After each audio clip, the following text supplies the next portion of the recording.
नमस्कार सभी को, राधे राधे। जैसे हमारी जीएस की जो श्रृंखला चल रही थी जिसमें आपको 2 वीडियो आपको मिल चुके हैं, आज ये हमारा तीसरा वीडियो है। इस वीडियो में हम लोग टॉप 15 क्वेश्चन देखेंगे, जिसमें मैंने आपके जीएस से जो इम्पोर्टेंट क्वेश्चन है और कुछ प्रीवियस क्वेश्चन को भी उठाया है। और इसी श्रृंखला को आगे बढ़ाते हुए चलिए शुरू करते हैं। आज का पहला प्रश्न क्या हमारे सामने, भिलाई इस्पात कारखाना स्थित है। यानी क्वेश्चन हमसे ये पूछने की कोशिश कर रहा है कि भिलाई इस्पात कारखाना कहाँ पर है। ऑप्शन है आपके पास छत्तीसगढ़, उड़ीसा और पश्चिम बंगाल। देखिए बात है सन 1956 से लेके 61 के बीच। इस समय हमारी दूसरी पंचवर्षीय योजना चल रही होती है। इस पंचवर्षीय योजना का जो मॉडल है वो मैंने कल आपको बताया था, प्रकाश चंद महालनोबिस अर्थात पीसी महालनोबिस द्वारा बनाया जाता है और भारी उद्योगों से संबंधित ये पूरी पंचवर्षीय योजना हमारी रहती है। इस पंचवर्षीय योजना में आपका भिलाई, राउरकेला और दुर्गापुर 3 इस्पात कारखाने बनाए जाते हैं, जिसमें जो भिलाई आपका इस्पात कारखाना है ये छत्तीसगढ़ में पड़ता है। अगर आप उड़ीसा में बात करेंगे तो उड़ीसा में आपका पड़ता है राउरकेला। उड़ीसा में आपका पड़ता है राउरकेला, जबकि पश्चिम बंगाल में आपका पड़ता है दुर्गापुर। इन्हें याद कैसे किया जा सकता है कि देखिए बहुत ज़्यादा भिलाई को आप पिलाई समझिए। यानी जब किसी के आप गढ़ में जाते हो तो आपको 36 बार आपकी क्या कर दी गई, पिलाई कर दी गई, यानी आपको बहुत मारा गया। ठीक है, तो भिलाई आपका छत्तीसगढ़ हो जाएगा। और पूछ दे रहे किसके सहायता से बनाया गया, तो ध्यान रखिएगा रूस की सहायता से। अगर पूछा जाए भिलाई किसकी सहायता से बनाया गया है तो रूस की सहायता से। राउरकेला पूछा जाए तो केला जब आप खरीदने जाओगे तो आपको मनी की आवश्यकता पड़ेगी, तो मनी से हमारा कौन सा देश है, जर्मनी। कौन सा है, जर्मनी। ठीक है, अगर आप दुर्गापुर की बात करोगे तो पश्चिम बंगाल में दुर्गा पूजा वैसे ही फेमस है और दुर्गा पूजा आपके पश्चिम बंगाल में है। दुर्गापुर किसके सहयोग से बना है, तो ग्रेट ब्रिटेन। ठीक है, तो ये दूसरी पंचवर्षीय योजना में आपका भिलाई छत्तीसगढ़ हो जाएगा, राउरकेला उड़ीसा हो जाएगा, दुर्गापुर पश्चिम बंगाल हो जाएगा।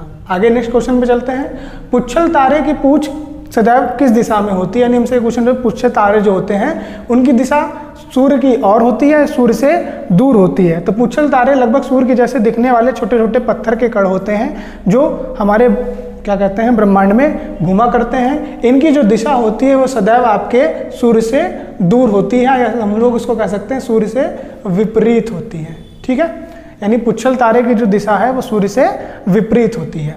नेक्स्ट क्वेश्चन है मिलान है। जैसे कल क्वेश्चन मैंने आपको 4 मिलान के कराए थे, वैसे यहाँ पे आपके कुछ मरुस्थल दिए हैं और दूसरी तरफ स्थान दिए हैं।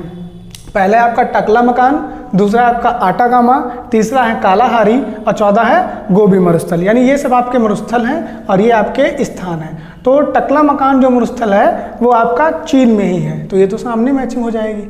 ठीक है, आटागामा जो मरुस्थल है वो आपका बच्चा पड़ता है चिली में।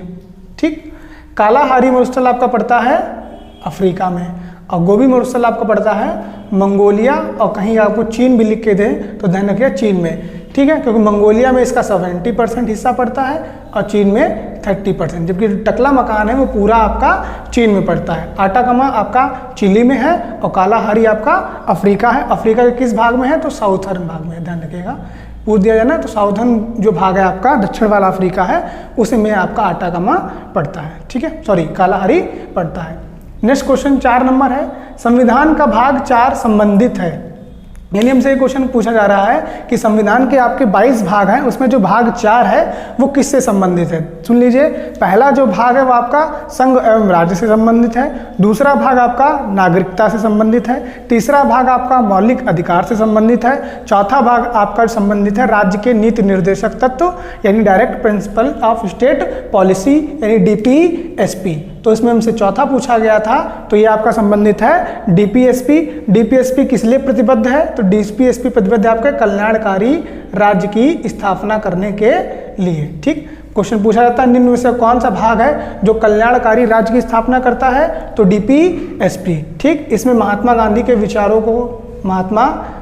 विचारों को भाग मतलब दिया गया है, स्थान दिया गया है। ठीक है, इसी में आपके मनरेगा की बात की गई है, इसी में आपके UCC यानी यूनिफॉर्म सिविल कोड की बात की गई है।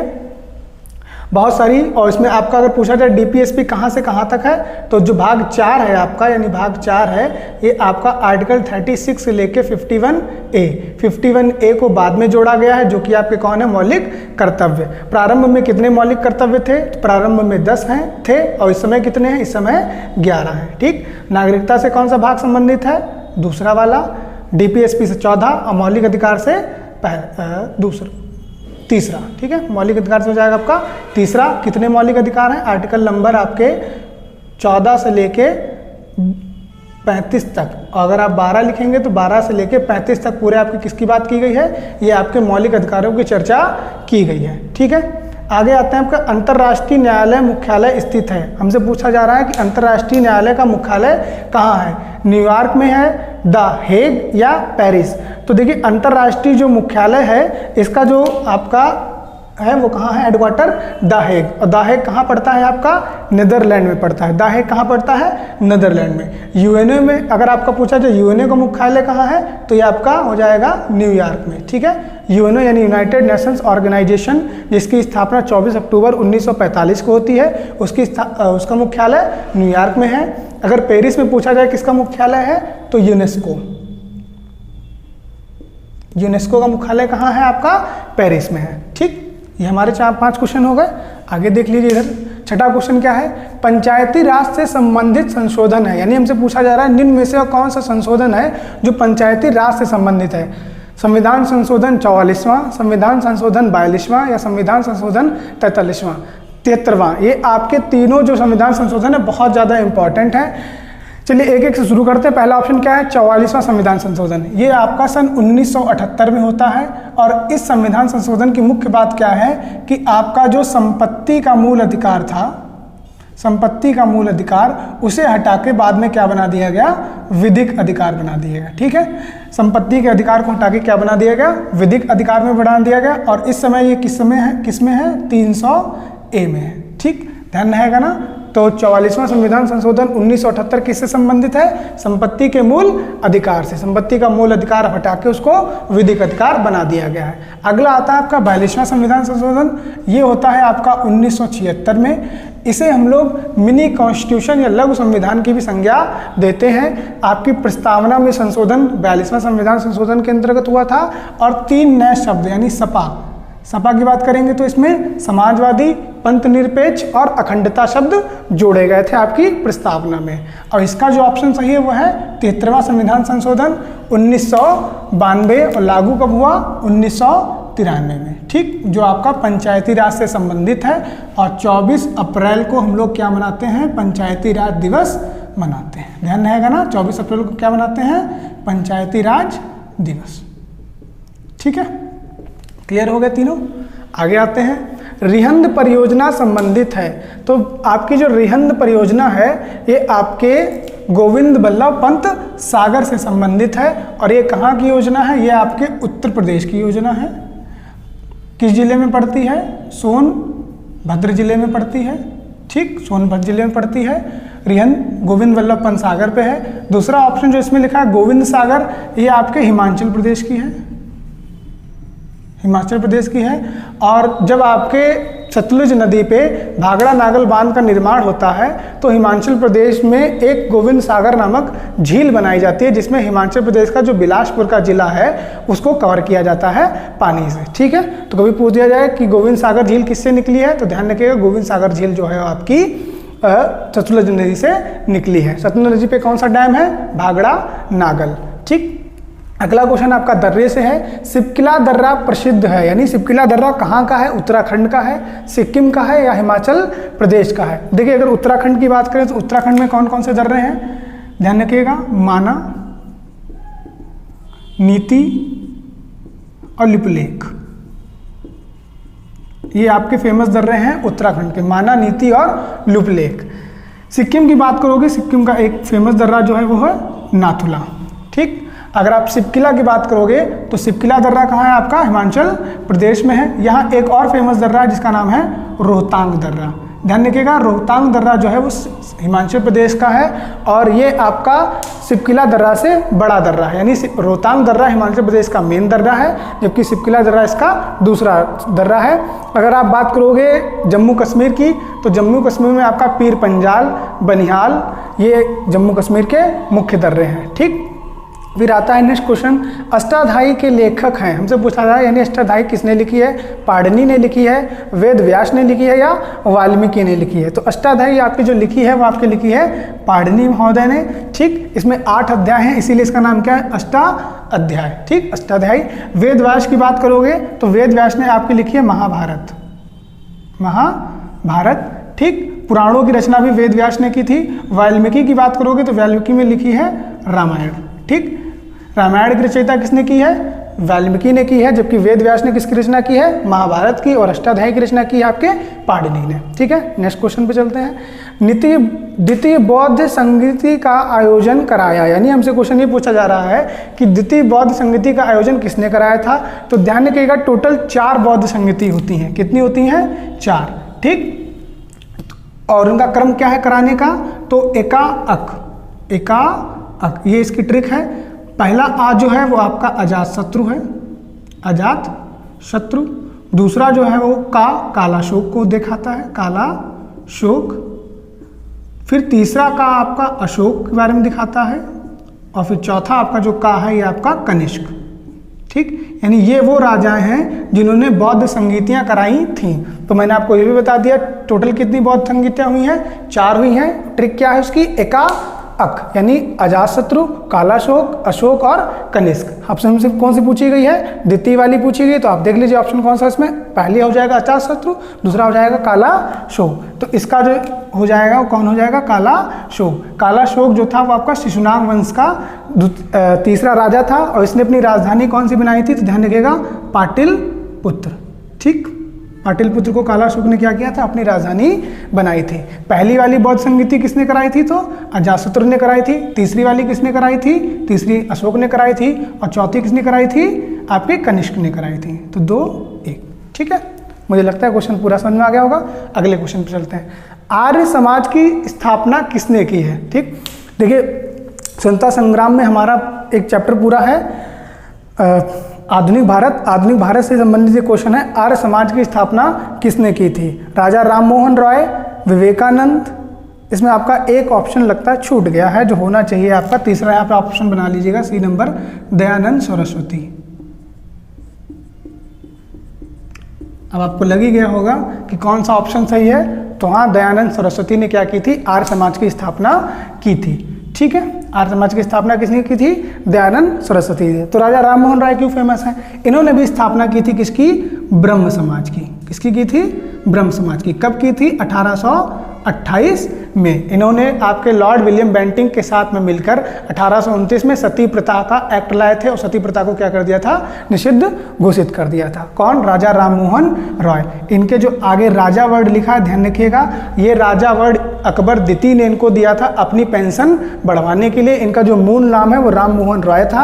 राजा शब्द अकबर द्वितीय ने इन्हें दिया था अपनी पेंशन बढ़वाने के लिए। अकबर द्वितीय वही हैं बहादुर शाह जफर द्वितीय के पिताजी, यानी मुगल अंतिम शासक के पिताजी। ठीक, अगर विवेकानंद की बात करेंगे तो विवेकानंद ने किसकी स्थापना की थी? विवेकानंद ने आपकी स्थापना की थी रामकृष्ण मिशन की। किसने की थी? रामकृष्ण मिशन की। कब की थी? ये ध्यान रखिएगा, 1897 में। ठीक, विवेकानंद द्वारा रामकृष्ण मिशन की स्थापना की गई थी। कब की गई थी? 1897 में। सन 1893 में इन्होंने शिकागो के धर्म सम्मेलन में अपना भाषण दिया था। ठीक, शिकागो में दिया था, ध्यान रखिएगा। दयानंद सरस्वती ने किसकी स्थापना की थी? आर्य समाज की थी। और कब की थी? 1875। ठीक, तो ध्यान रहेगा, ब्रह्म समाज 1828 राजा राम मोहन राय, 1875 आर्य समाज दयानंद सरस्वती। इन्होंने ही आपका वो दिया था एक नारा, वेदों की ओर लौटो, यानी बैक टू वेदास। और विवेकानंद की बात करेंगे तो रामकृष्ण मिशन 1897। अगला क्वेश्चन आता है आपका, इबादत खाने का निर्माण किसने कराया था? यानी निम्न में से कौन सा सम्राट या राजा है जिसने इबादत खाने का निर्माण कराया था? ऑप्शन है अकबर, शाहजहां या बाबर। तो इबादत खाने का जो निर्माण कराया था वो अकबर ने कराया था। और ध्यान रखिएगा, पूछा जाता है कहाँ कराया था? तो फतेहपुर सीकरी। ये वही फतेहपुर सीकरी है जहाँ पे आपको बुलंद दरवाज़ा देखने को मिलता है। क्वेश्चन आता है कि अकबर ने बुलंद दरवाज़ा कब बनवाया था, तो अकबर ने बुलंद दरवाज़ा अपने गुजरात विजय के उपरांत सन 1602 में बनवाया था। और कहाँ बनवाया था? फतेहपुर सीकरी में। फतेहपुर सीकरी में ही उसने इबादत खाने का निर्माण कराया था। इस इबादत खाने का निर्माण कराने का उसका मुख्य उद्देश्य यह था कि गुरुवार को यहाँ पे वो सभी धर्मों के गुरुओं की मीटिंग करता था और अपने विचार विमर्श उनके सामने प्रस्तुत करता था। इसी इबादत खाने के उपरांत एक आपका धर्म चलाया गया था जिसका नाम था दीन ए इलाही धर्म। कब चलाया गया था दीन ए इलाही? तो ध्यान रखिएगा, दीन ए इलाही चलाया गया था आपका, इसको मैं रफ कर देता हूँ यहाँ पे, दीन ए इलाही चला गया था आपका 1582 में। ठीक, ये क्या मैं लिख रहा हूँ? दीन ए इलाही। ये दीन ए इलाही धर्म चलाया गया था 1582 में। किसके द्वारा? अकबर के द्वारा। ठीक है, चलिए नेक्स्ट क्वेश्चन पे चलते हैं। किस बादशाह को कलंदर कहा जाता है? देखिए, कलंदर मतलब होता है आपका उदारवादी राजा। ठीक, यानी उदारवादी जो शब्द है उसके लिए आपका कलंदर शब्द यूज किया जाता है। पूछा गया है निम्न में से किस बादशाह को कलंदर कहा जाता है? बाबर, शेरशाह सूरी या अकबर? देखिए, ऑप्शन अकबर में है तो हम लोग अकबर को महान भी मानते हैं लेकिन उदारवादी नहीं मानते हैं। उदारवादी की अगर बात करोगे तो उसका ऑप्शन हो जाएगा आपका बाबर। कलंदर की जो उपाधि है वो बाबर को दी गई थी। बाबर कौन है? ये वही बाबर है जिन्होंने क्या किया था? मुगल वंश की स्थापना की थी। ठीक, किसने की थी? बाबर ने की थी। कब की थी? 1526। कौन सा युद्ध लड़ा था? पानीपत का पहला युद्ध लड़ा था। किसके खिलाफ लड़ा था? बाबर वर्सेस अफगानी। अफगान कौन थे इस समय? इब्राहिम लोदी। ठीक, ध्यान रहेगा ना। तो बाबर वही है जिन्होंने क्या किया था? मुगल वंश की स्थापना की थी। 1526 पानीपत का पहला युद्ध, बाबर वर्सेस इब्राहिम लोदी। इब्राहिम लोदी कौन थे? अफगान थे। अगर आप बात करोगे शेरशाह सूरी की, तो शेरशाह सूरी ने हुमायूं को मैंने आपको बताया था बैटल ऑफ कन्नौज या बिलग्राम के युद्ध में दोनों में हरा के इनको यहाँ से भगा दिया था हुमायूं को, और आपके सूरी वंश की स्थापना की थी। कालिंजर किला जो कि बांदा में पड़ता है, वहाँ जीतने के उपरांत इनकी मृत्यु हो गई थी। अकबर की बात करोगे तो 1556 में अकबर को गद्दी मिलती है और 1605 तक अकबर उस पर बैठे रहते हैं। ठीक, नेक्स्ट आता है आपका बंगाल का विभाजन करने वाला वायसराय कौन था? हमसे ये पूछा जा रहा है कि निम्न में से कौन सा वायसराय है? कैनिंग, लॉर्ड कैनिंग है, लॉर्ड कर्जन है जिन्होंने बंगाल के विभाजन किया था। जो देखिए 1857 की क्रांति से पहले भारत में एक पद होता था जिसका नाम था भारत का गवर्नर जनरल। होता क्या है? 1857 की क्रांति होती है और उस समय यहाँ का भारत का गवर्नर जनरल कौन होता है? लॉर्ड कैनिंग होता है। तो लॉर्ड कैनिंग के पद को भारत के गवर्नर जनरल को समाप्त करके, यानी कंपनी का जितना भी अधिकार था भारत में समाप्त कर दिया जाता है। और 1858 में इलाहाबाद में कैनिंग वहाँ ब्रिटिश द्वारा भेजा गया पत्र पढ़ता है और कहता है मैं लॉर्ड कैनिंग आज से भारत का वायसराय नहीं रह गया, मैं लॉर्ड कैनिंग भारत का गवर्नर जनरल नहीं रह गया, अब मैं भारत का वायसराय हूँ। ठीक, क्योंकि ये देखिए 1857 के पास हैं तो ये तो नहीं होंगे। अब बंगाल का विभाजन होता कब है? तो बंगाल का विभाजन होता है आपका 1905 को। कभी पूछा जाए कि कब घोषित किया गया? घोषित किया गया था 19 जुलाई को। ठीक, घोषणा हुई थी। जबकि विभाजन कब हुआ था? 16 अक्टूबर को। और उस समय यहाँ का वायसराय कौन था? तो लॉर्ड कर्जन थे। ठीक, लॉर्ड कर्जन कब से कब तक है? तो आपके 1899 से है। ठीक है, ये बहुत महत्वाकांक्षी वायसराय था और 19 जुलाई 1905 को बंगाल विभाजन की घोषणा होती है। 16 अक्टूबर 1905 को बंगाल विभाजन को लागू कर दिया जाता है। ठीक, इसी समय आपके रविन्द्रनाथ टैगोर जी बांग्लादेश का राष्ट्रगान अमार सोनार बांग्ला लिखते हैं। बंग भंग आंदोलन चलाया जाता है और एक साल बाद इसके ही जस्ट स्वदेशी आंदोलन को भी आह्वान कर दिया जाता है। नेक्स्ट क्वेश्चन आता है हमारा, कुंवर सिंह किस राज्य के जमींदार थे? देखिए 1857 की क्रांति के अलग अलग महत्वपूर्ण सबके कोई ना कोई लक्ष्य थे। एक प्रकार की स्वार्थ की क्रांति थी, सभी लोग अपने अपने लिए लड़ रहे थे। उनमें से एक आपके आते हैं कुंवर सिंह, जिनकी जमींदारी छीन ली जाती है। इसी जमींदारी छीनने के चक्कर में वे ब्रिटिश लोगों से बहुत ज़्यादा नाराज थे तो उनके खिलाफ वो विद्रोह कर देते हैं। कब कर देते हैं? 1857 में कर देते हैं। ठीक, लेकिन हमसे ये नहीं पूछा गया, हमसे पूछा गया है कि ये कहाँ के जमींदार थे। तो ये आपके जगदीशपुर जो कि आपका बिहार में पड़ता है, वहाँ के ये जमींदार थे। ये वहाँ से क्या करते हैं, 1857 की क्रांति का नेतृत्व करते हैं। इनके बाएं हाथ में गोली लग जाती है, जिससे अपना ये बाएं हाथ काट के क्या करते हैं, लड़ाई करते हैं, लेकिन बहुत ज़्यादा खून बह जाने के कारण इनकी मृत्यु हो जाती है। बैरकपुर वही है आपका पश्चिम बंगाल वाला, जहाँ पे मंगल पांडे ने क्या किया था, चर्बी वाली कारतूस को चलाने से मना कर दिया था, और यहीं इनको क्या किया जाता है, अप्रैल में फांसी दे दी जाती है। तो बैरकपुर से कौन संबंधित है, आपके मंगल पांडे। कभी पूछा जाए तो मंगल पांडे कहाँ के निवासी थे, तो मंगल पांडे उत्तर प्रदेश के बलिया के निवासी थे। बलिया का नाम ही है बागी बलिया। ठीक, ये हमारे आज कुछ महत्वपूर्ण 15 क्वेश्चन थे जो मेरे द्वारा कराए गए। ऐसे ही अच्छे क्वेश्चन पाने के लिए और अपना प्यार हमारे साथ बनाए रखने के लिए हमारे चैनल को सब्सक्राइब करें, वीडियो को लाइक करें, और बहुत ज़्यादा से ज़्यादा अगर आप इस वीडियो को लास्ट तक देखते हैं तो शेयर करें। Thank you.